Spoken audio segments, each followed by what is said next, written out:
জানেন কি, তুরস্কে ঈদের আরেকটা নাম আছে যেটা শুনলে আপনি হাসবেন। ইন্দোনেশিয়ায় ঈদের আগে এমন কিছু হয় যেটা পৃথিবীর সবচেয়ে বড় মানব যাত্রাগুলোর একটি। আর মরক্কোতে ঈদের সকালে এমন একটা খাবার টেবিলে আসে যেটার নাম হয়তো আপনি আগে কখনো শোনেননি। একটাই উৎসব, একটাই দিন, কিন্তু পৃথিবীর আলাদা আলাদা কোণে একদম আলাদা আলাদা এর চেহারা। ঈদ উল ফিতর মুসলিম বিশ্বের সবচেয়ে আনন্দের দিনগুলোর একটি। 1 মাস সিয়াম সাধনার পর এই দিনটি আসে আনন্দ, কৃতজ্ঞতা আর ভ্রাতৃত্বের বার্তা নিয়ে। আজ আমরা ঘুরে দেখব পৃথিবীর কয়েকটি দেশে ঈদ কেমন করে উদযাপন করা হয়। কোথাও রাজকীয় আয়োজন, কোথাও ঐতিহ্যবাহী খাবার আর পারিবারিক উৎসব, কোথাও আবার শতাব্দী প্রাচীন রীতি যা আজও টিকে আছে হুবহু। ঈদ মুবারক সঈদ। আমাদের প্রথম গন্তব্য সৌদি আরব। শুরুটা এখান থেকেই করা দরকার, কারণ এখানেই রয়েছে ইসলাম ধর্মের সবচেয়ে পবিত্র দুটো স্থান, মসজিদ আল হারাম আর মসজিদ আন্নাবাবি। মক্কা, মদিনা, দুটো নাম। যে কোনো মুসলিমের বুকে এই স্থানগুলোর একটা আলাদা জায়গা আছে। ঈদের সকালে মসজিদুল হারামে যা হয় সেটা ভাষায় বোঝানো কঠিন। হাজার হাজার মানুষ একসাথে, একই কাতারে, একই দিকে মুখ করে, একই শব্দে তাকবীর দিচ্ছেন। আল্লাহু আকবার। পৃথিবীর নানা প্রান্ত থেকে আসা মানুষ, ভাষা আলাদা, দেশ আলাদা, কিন্তু সেই মুহূর্তে সবাই এক। সত্যি এক অভাবনীয় দৃশ্য। নামাজের পর কি হয়? পরিবার পরিজনদের সাথে দেখা করা, উপহার দেওয়া, ছোটদের হাতে ঈদি তুলে দেওয়া, আর বিভিন্ন ঐতিহ্যবাহী খাবার খাওয়ার মাধ্যমে দিনটি কাটে। রিয়াদ, জেদ্দার মতো অনেক শহরে ঈদ উপলক্ষে রাতের আকাশ ভরে যায় আতশবাজিতে। সৌদিতে ঈদ মানে এক অন্যরকম আবেগ, যেখানে ধর্ম, পরিবার আর উৎসব একসাথে মেশে। কিন্তু পরের দেশে ঈদের একটা আলাদা নাম আছে। সেই নামটা শুনলে আপনি একটু হাসবেনই। টার্কি বা তুরস্ক। এখানে ঈদকে বলা হয় রামাজান বাইরামি, কিন্তু সাধারণ মানুষ ডাকে সুগার ফেস্টিভ্যাল। বাংলায় বললে মিষ্টির উৎসব। কেন এই নাম? কারণ এই দিনে ছোটরা বড়দের সালাম করে, আর বড়রা তাদের হাতে তুলে দেয় মিষ্টি আর উপহার। বাকলাভা, তুর্কি ডিলাইট, চকলেট, ক্যান্ডি প্রতিটা বাড়িতে অপেক্ষা করছে বাচ্চাদের জন্য। পাড়ার প্রতিটা দরজায় যেন মিষ্টির ডালা সাজানো। মানুষ নতুন কাপড় পরে আত্মীয় স্বজনের বাড়িতে যায়, নানা ধরনের মিষ্টান্ন খায়। বড়দের হাতে চুমু খেয়ে সালাম করা, এটা তুরস্কের ঈদের একটা গভীর রীতি। ইস্তানবুলের মিনারগুলো সাজে আলোয়, কোথাও কোথাও সুফি সঙ্গীতের আয়োজন হয়। পুরো শহরে একটা উৎসবের আমেজ। তুরস্কে ঈদ মানে মিষ্টি, আলো আর শ্রদ্ধার এক অদ্ভুত মিশেল। কিন্তু এরপর যে দেশের কথা বলবো, সেখানে ঈদ মানে কোটি মানুষের মহাযাত্রা। আর এই যাত্রার স্কেল না শুনলে বিশ্বাসই হবে না। একটাই উদ্দেশ্য, পরিবারের কাছে ফেরা। ইন্দোনেশিয়া বিশ্বের সবচেয়ে বড় মুসলিম জনসংখ্যার দেশ, প্রায় 23 কোটি মুসলিম একটাই দেশে। এখানে ঈদের সময় মুদিক নামে একটি বড় ঐতিহ্য রয়েছে। মুদিক মানে কি? শহরে কাজ করা মানুষরা ঈদের আগে নিজ নিজ গ্রামে ফিরে যায় পরিবার নিয়ে ঈদ উদযাপন করার জন্য। জাকার্তায় কাজ করেন, রওনা দিতে হবে সুরাবায়ায়। বালিতে কাজ করেন, ফিরতে হবে জাভায়। যেখানেই থাকুন, ঈদে মাকে দেখতে যেতেই হবে। এয়ারপোর্টে ভিড়, ট্রেনে ভিড়, ফেরিতে ভিড়, মোটরসাইকেলে ভিড়। হাজার হাজার কিলোমিটারের পথ, কিন্তু মানুষ থামে না। পুরো দেশ যেন একসাথে চলতে শুরু করে। এটাই মুদিক।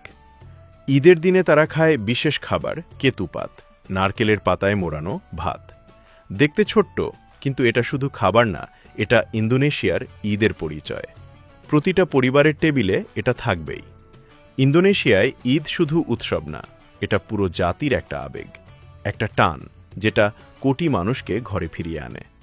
এরপর যে দেশের কথা বলবো, সেখানে ঈদের আসল উত্তেজনা শুরু হয় রাতে, দিনে না। পাকিস্তান। এখানে ঈদের সবচেয়ে প্রিয় মুহূর্তটা আসলে ঈদের দিনেরও আগে। একটা রাত আছে যার জন্য সারা বছর আমাদের মতোই অপেক্ষা করে থাকে পাকিস্তানের মানুষ। নাম চাঁদ রাত। আকাশে চাঁদ উঠলেই শুরু হয় উত্তেজনা। বাজারগুলো আলোয় ভরে যায়, দোকানে দোকানে ভিড়। মেয়েরা হাতে মেহেদি দেয়। সারা রাত সবাই ঈদের কেনাকাটায় ব্যস্ত। নতুন কাপড়, নতুন জুতা, মিষ্টি। করাচি, লাহোর, পেশোয়ার সব শহরে চাঁদ রাতের সেই আলো আর উৎসব একরকম। আর ঈদের দিনে নামাজের পর পরিবারগুলো একসাথে বসে টেবিলে আসে শির খুরমা, সেমাই, দুধ, খেজুর আর বাদামের মিষ্টি পানীয়। এই একটা খাবার দিয়েই শুরু হয় পাকিস্তানের ঈদের সকাল। তারপর চলে আত্মীয়দের বাড়ি বাড়ি যাওয়া, ঈদি দেওয়া নেওয়া, একসাথে বিরিয়ানি খাওয়া, আনন্দ ভাগ করে নেওয়া।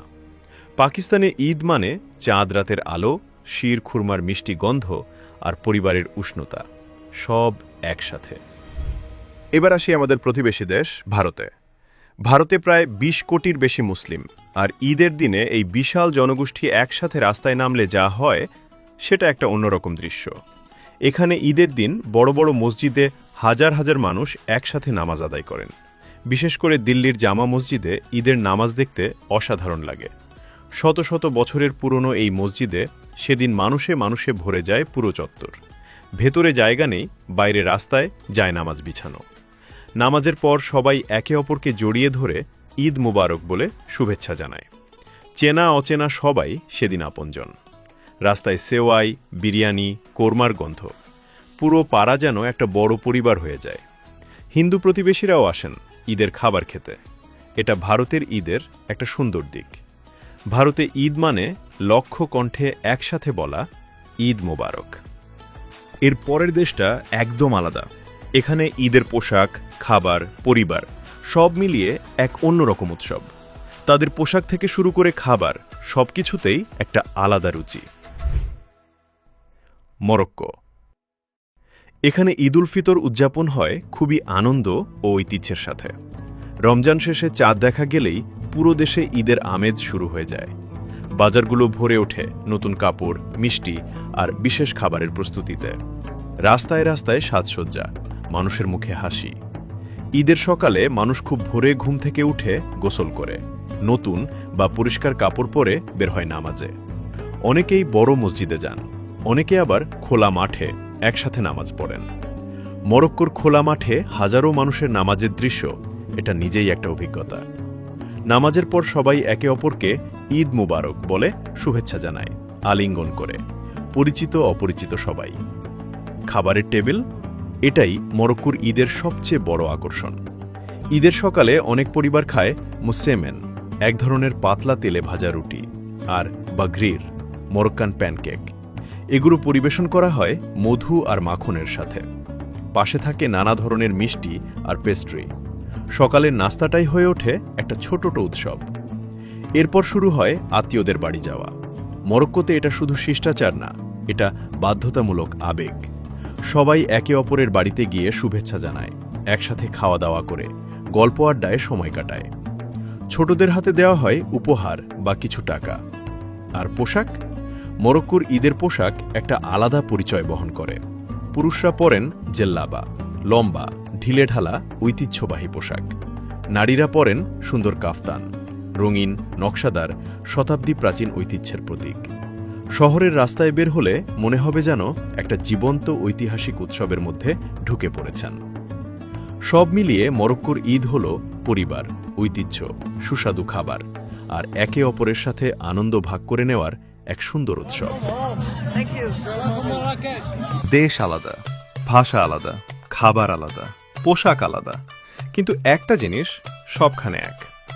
ঈদের আনন্দ ভাগ করে নেওয়ার ইচ্ছা, সেটা থামানো যায় না। সেটা কোনো সীমানা মানে না। এই ভিডিও দেখে যদি মনে হয় নতুন কিছু জানলেন, এখনই সাবস্ক্রাইব করুন আর কমেন্টে বলুন আপনার পরিবারে বা এলাকায় ঈদের সবচেয়ে মজার বা অনন্য যে রীতি আছে সেটা কি। ঈদ মুবারক।